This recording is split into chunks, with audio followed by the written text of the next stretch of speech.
Now we shall begin. You should answer the questions as you listen because you will not hear the recording a second time. Listen carefully and answer questions 1 to 6. Homestay Language Learning, Lisa McDowell here. How can I help you? Hello, my name's Dan. Hello, Dan. And I'm going to be living with a family in Edinburgh for 3 months, so I'd like some advice on what to bring with me. I'm flying in via Singapore on the 15th. Right. Well, perhaps most important of all are your documents. Vaccination certificate, sponsor's letter, and the certifying letter from us for immigration. Yes, I've got all those in order, I think.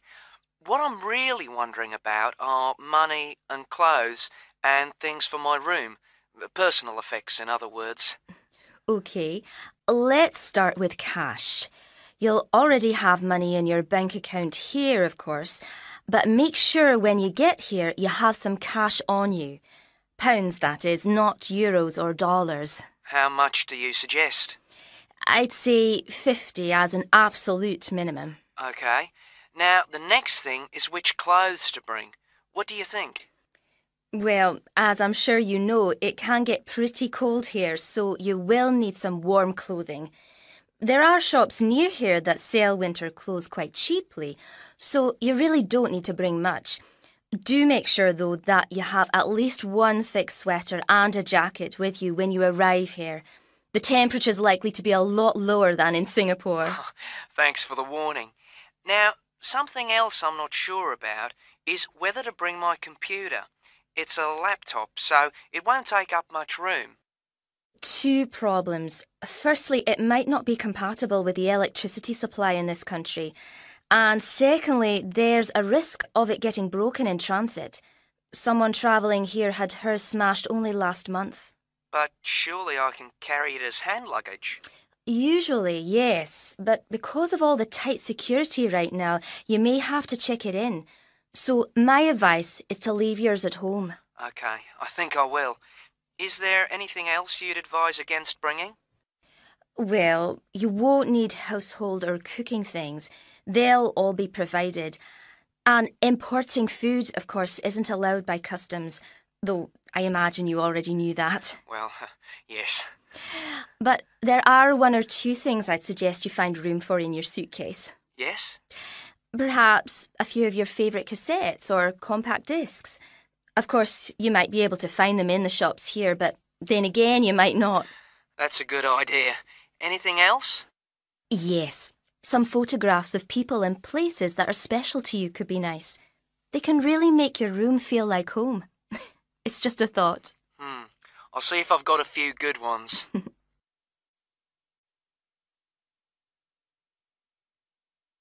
Now listen and answer questions 7 to 10. Just a few points about packing. Make sure all your cases are clearly labelled, in English, with your host family's name and address. Just in case they go missing on the way. It has been known to happen. What name do I write, by the way? It's Wark. Lewis and Amy Wark. So that's W-A-L-K? It's actually W-A-R-K. But we'll be posting full details to you later this week. Right, fine. And I'd better put some essentials in my hand luggage, enough for a night or 2 in case, as you say, anything happens to my main cases. Yes, I'd recommend a change of t-shirt and socks and so on, plus any medication you may need, and a toothbrush, of course. And my tights. Your tights? Yes, for the flight. Wearing them helps prevent deep vein thrombosis when you're flying long distances, not getting any exercise. Oh yes, I've heard about that. Now, talking about exercise, there's one last thing. When you've packed your baggage, check you can carry it, all of it, at least 500 metres without any help. You may have to do that. OK. Well, thanks for all your help. You've cleared up a lot of points. Oh, you're welcome. Have a safe journey, and we'll look forward to seeing you next month. Bye. Bye.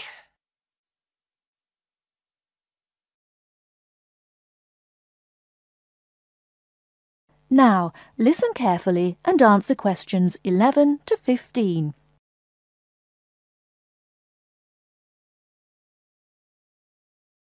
Ladies and gentlemen, can I have your attention, please? Please find your seats. Snacks will be available all day long. Thank you. Allow me to first introduce myself. I am Joe Steinke, Director of the Leadership Council. On behalf of the Organizing Committee for the 8th Annual Leadership Conference, I welcome you all to San Dimas, California, for a special session on postmodern solutions. We have people attending from as far away as Toronto, New York, and even the Bahamas. Frankly, I wish we had gone to you there. But we're very glad you're all here. Let me say further that this will be our largest conference yet. Registrations have far surpassed our expectations. For the first 3 days, we will be hosting more than 325 participants for lectures and workshops. Another 100 will be joining us for our final 2 days and culminating session on Friday evening. We also have a larger selection of seminars than ever, a total of 32. Because we know that you all will want to attend a few special sessions, we will repeat key seminars each day, so there will actually be 38 sessions. I'm sure you will all be pleased with the content and the quality of speakers.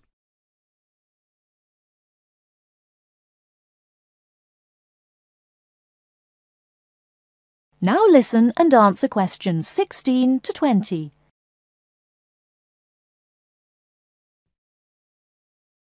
Now, for those who have opted not to take part in our bag lunches, there are a number of places nearby that we can recommend.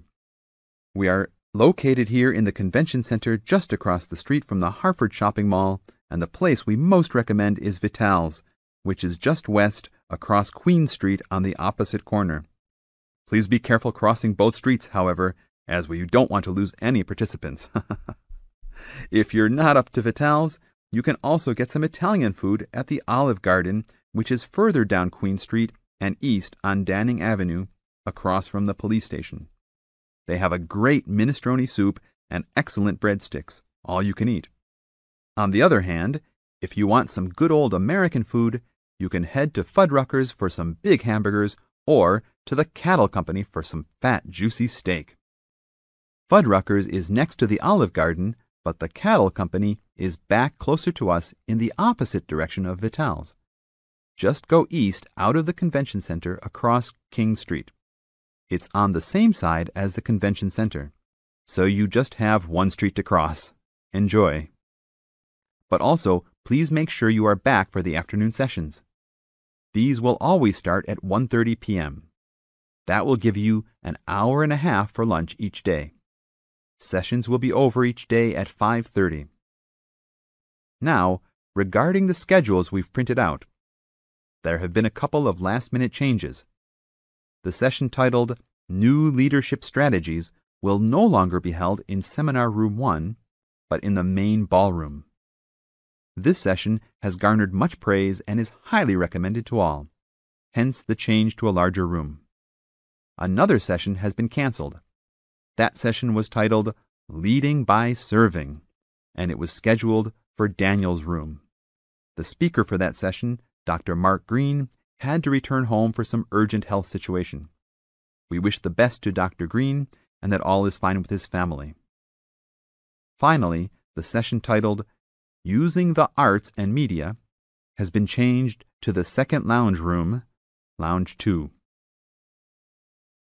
Please show up promptly for sessions and sit towards the front of each room so that all seats can be utilized. Also, turn off all pagers, beepers, and cell phones. Drinks and snacks will be provided outside each room, but please be careful at your tables. Enjoy the conference.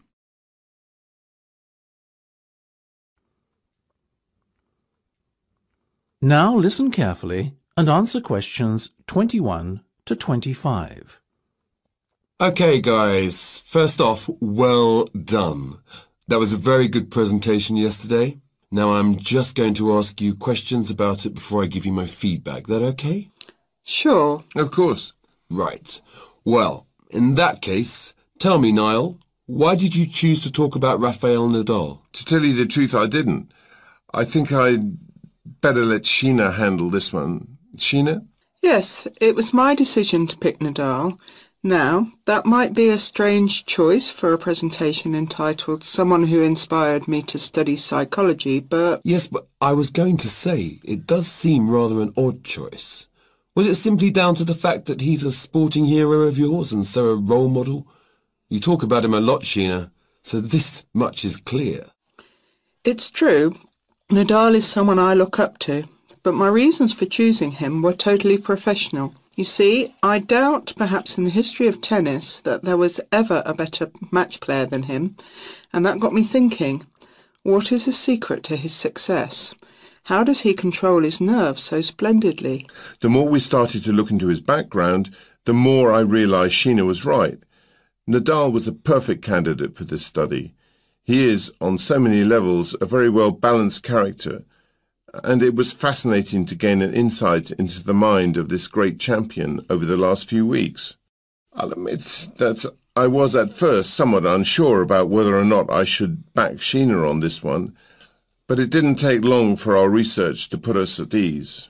So, while most of the students were researching Freud and other visionaries in the field of psychology and psychoanalysis, you were looking into a present-day sports star? Does that not strike you as a little odd? Of course, we knew it was a risk. After all, there was a danger that no one, least of all you, would take us seriously when we stood up on stage and started our presentation.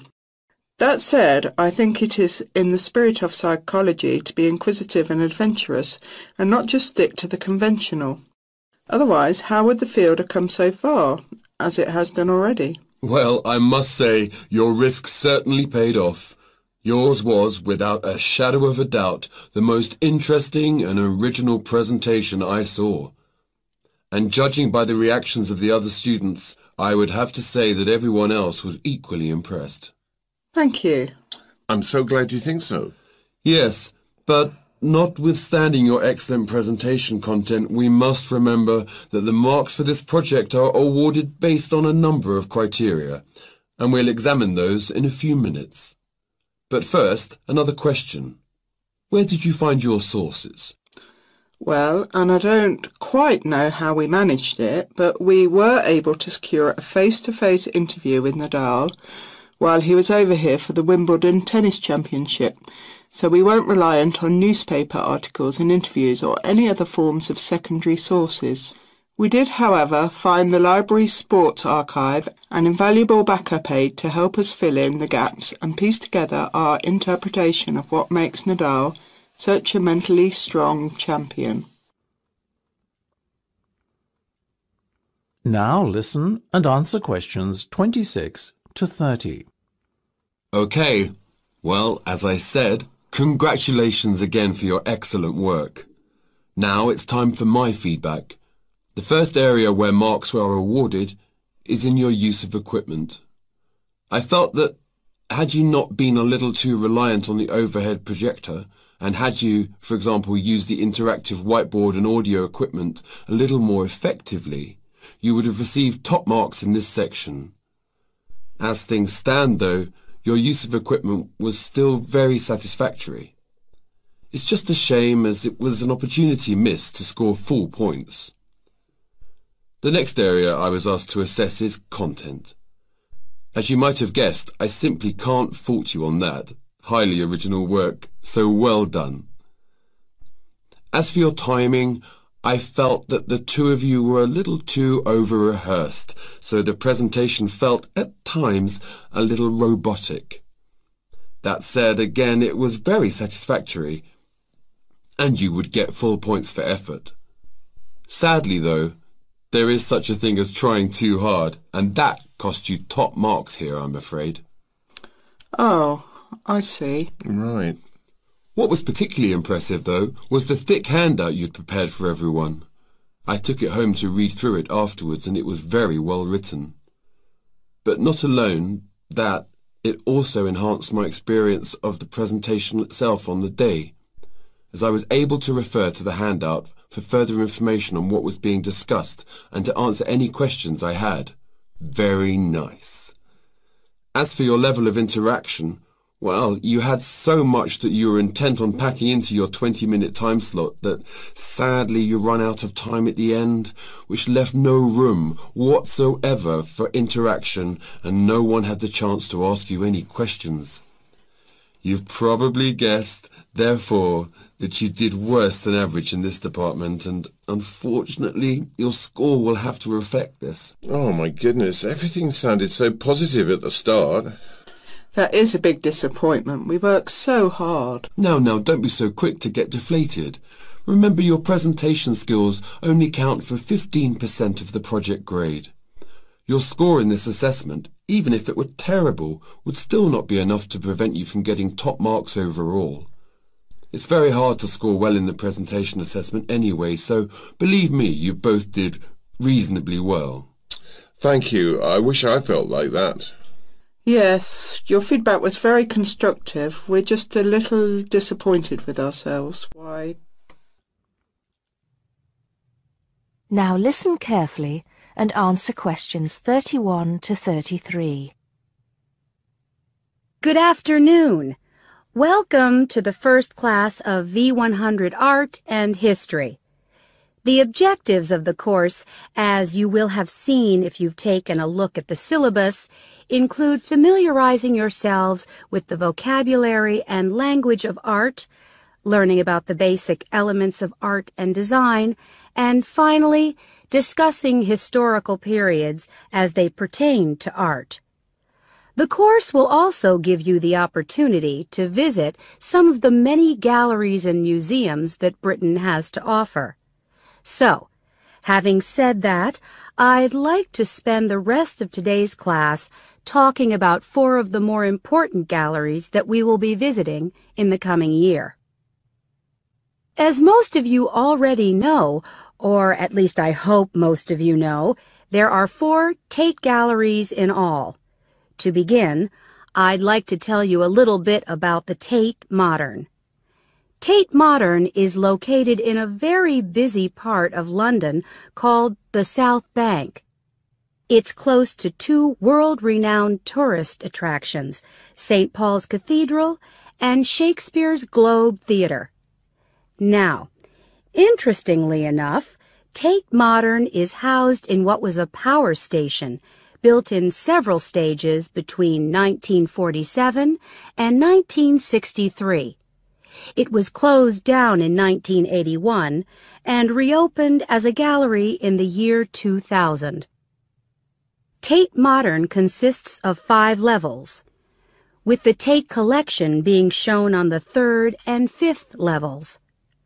On level 2, the works of contemporary artists are exhibited, while level 4 is used for holding large temporary exhibitions. Since this museum opened, it has become a popular spot for both Londoners and tourists alike. And believe it or not, it doesn't cost anything to get in to see the collection displays. Now listen and answer questions 34 to 40. Now, the second gallery I'd like to talk about is Tate St. Ives, which is in Cornwall. It was built on the site of a gasworks, and it overlooks Porthmeor Beach. Tate St. Ives is housed in a 3-story building that was designed by the architects Evans and Shalliff.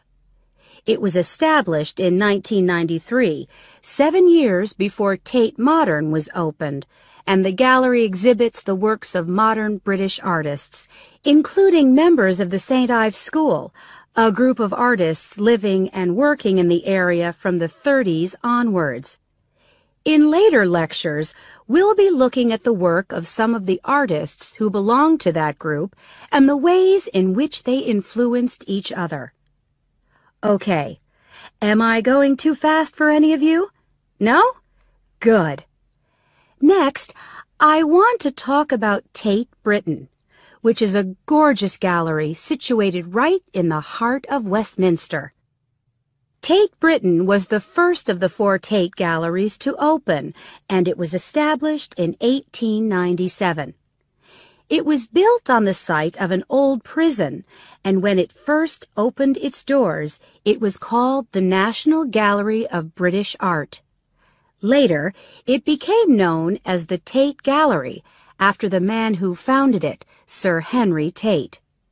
During its lifetime, Tate Britain has been damaged twice, once by floodwaters from the River Thames, and once by bombings during World War II.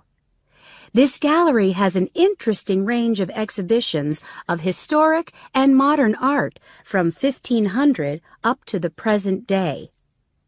Now, the last gallery I'd like to tell you about is called Tate Liverpool.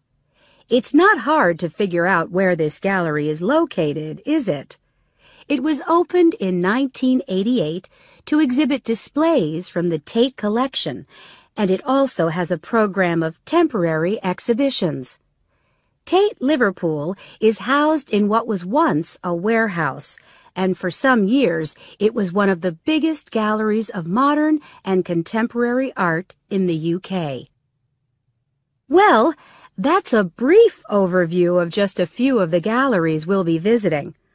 I'd like now to look in a little more detail at what you can expect to see in each of these galleries, starting with Tate Britain. You now have half a minute to check your answers.